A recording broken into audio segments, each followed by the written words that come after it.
The room is quiet, illuminated only by the cold blue glow of a screen reflecting against a tired face. You just posted a picture. Your smile is radiant. Your life looks flawless. But your eyes are not on the photo. They are locked onto the viewer list, endlessly refreshing. How many times have you done this? How many times have you curated the perfect outfit, traveled to a beautiful location, and crafted an effortless caption, when in reality, the entire performance was designed for an audience of exactly one? If this is you, take a deep breath.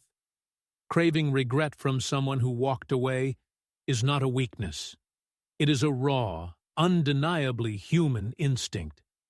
There is absolutely no shame in wanting them to realize the magnitude of what they lost. We are not here to judge that quiet desperation. We are here to decode it and show you the only real way to make it happen. Let us look at the advice you usually find online. The internet is flooded with quick-fix strategies and psychological tricks. They tell you to use the no-contact rule like a weapon, silently counting the days until the other person breaks.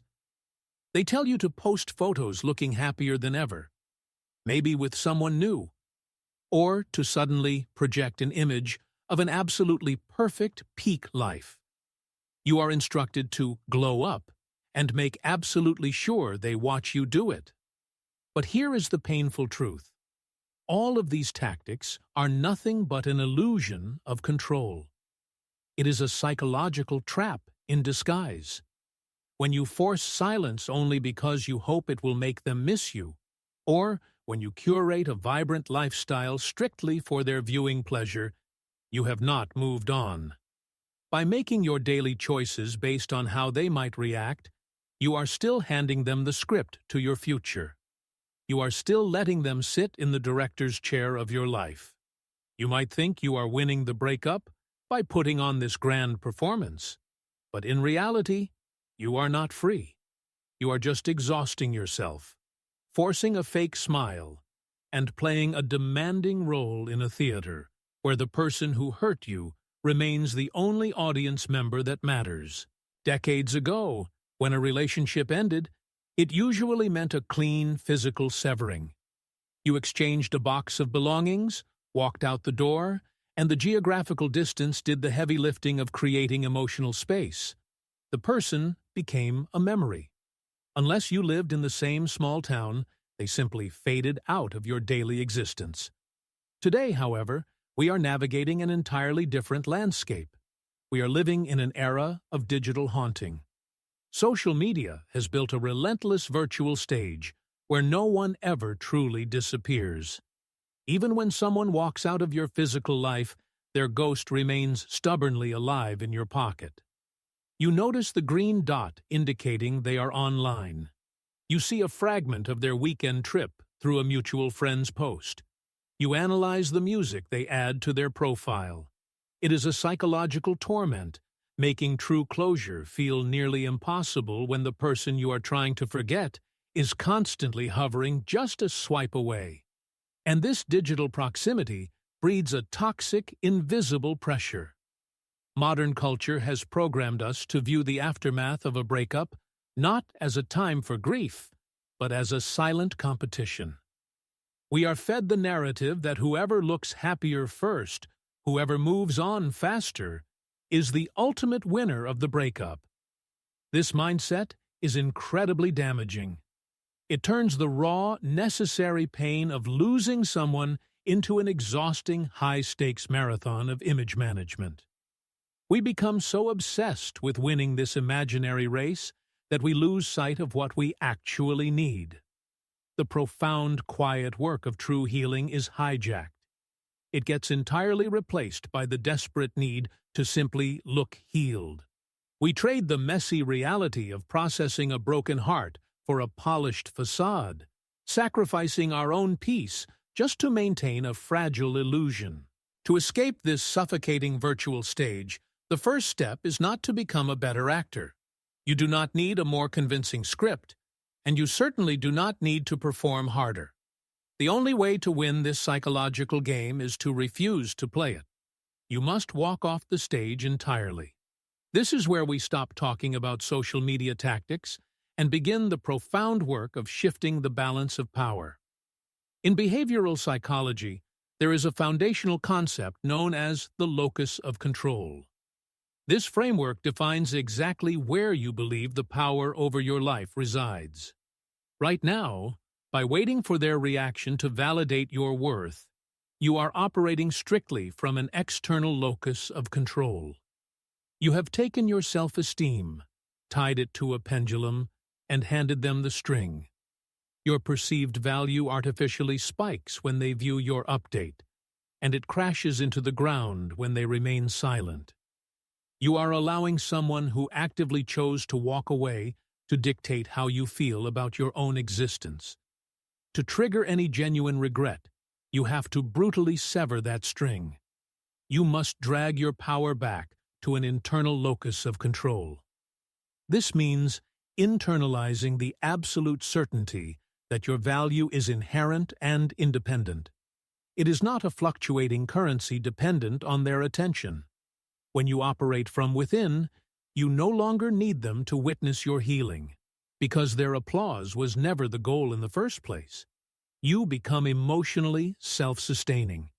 To understand why this shift is so devastating to the person who left, we have to dissect their mindset.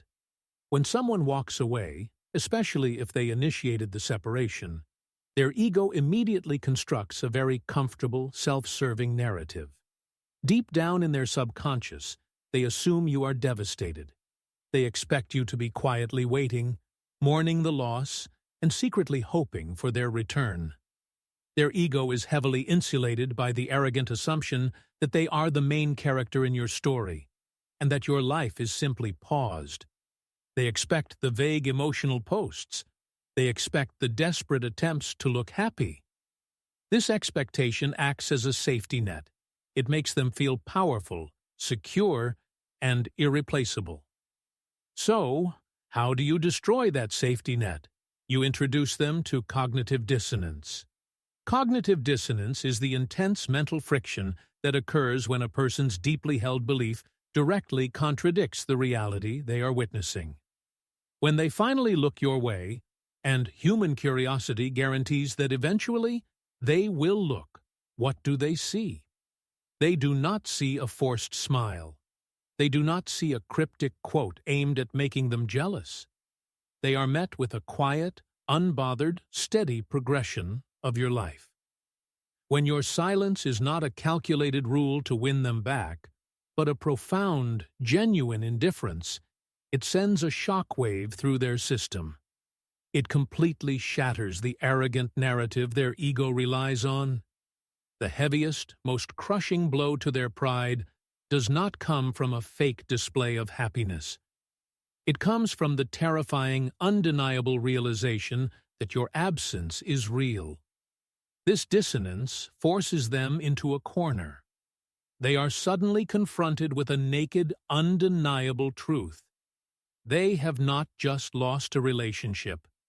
They have permanently lost their psychological grip on you. You are no longer waiting in the dark theater for them to return. You have walked out of the building and into the warm light of your own reality. And it is only in this profound moment of total powerlessness, when they see you functioning perfectly and peacefully without them, that the cold, heavy weight of actual regret begins to crush them. This brings us to a deeply cruel irony built into the fabric of human psychology. It is perhaps the universe's greatest, most unforgiving secret about detachment. You will only receive the very thing you have been frantically agonizing over: their profound, undeniable regret. At the exact moment you no longer care to have it. When you were bleeding, obsessing over their silence, bending backwards for just a fraction of their validation, they felt nothing but absolute control. But the second you genuinely let go, the dynamic violently flips. Think of it like a precious package you desperately waited for. You sat by the window day after day, hoping for a delivery that would finally make you feel whole. But the seasons changed. You learned to live without it. You packed your things, moved out of that cold room, rebuilt your life, and found warmth on your own terms. Eventually, the stark reality of your absence sets in for them. The haunting regret finally materializes. They try to reach out, to deliver that validation, that apology, that sudden realization of your worth. But the ultimate tragedy, for them, is that the package has arrived far too late. The person who so desperately needed their approval no longer lives at that address. The new version of you has completely outgrown the need for their applause. You have evolved far beyond the fragile state that would ever settle for their belated breadcrumbs. The bitter, heavy reality of what was permanently destroyed now belongs entirely to them. They are left to sit alone with their uncomfortable realization, while you step forward into absolute unburdened freedom. Have you ever noticed this strange, almost universal phenomenon?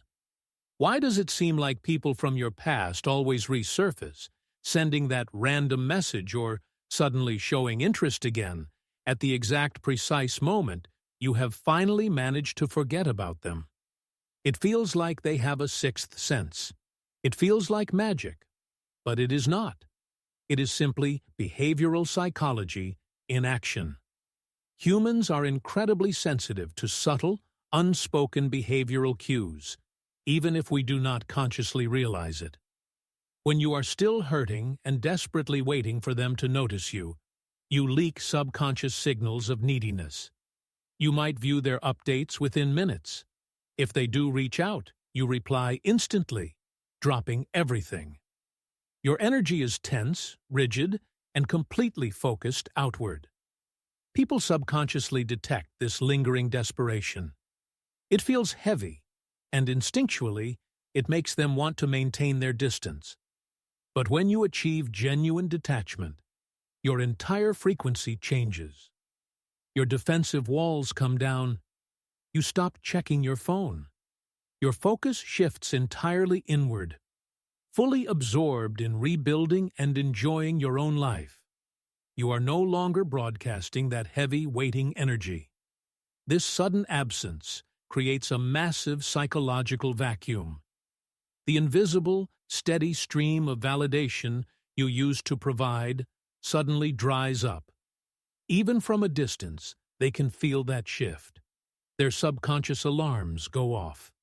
They reach out because they feel the stark loss of your attention, and their ego wants to test if they can still reel you back in. But by the time they sense that you are truly gone, your natural, quiet autonomy has already made you completely untouchable. If you are still waiting in the dark for an apology or exhausting yourself trying to manufacture their regret, it is time to stop. Understand this profound truth. Their eventual regret is not your trophy. It never was. The only prize that actually matters, the ultimate reward at the end of this painful journey, is your own unshakable peace. There will come a day when they finally look back. They will see the empty space you left behind and truly understand the heavy magnitude of what they chose to walk away from. But the beautiful reality is, when that moment of realization finally hits them, you will be so incredibly far away. You will be so deeply absorbed in a vibrant, fulfilling life of your own design that you will not even hear their quiet sigh of regret. So, ask yourself this one final question. As the screen fades to black, and you look at your own reflection in the glass, who are you actually living this life for?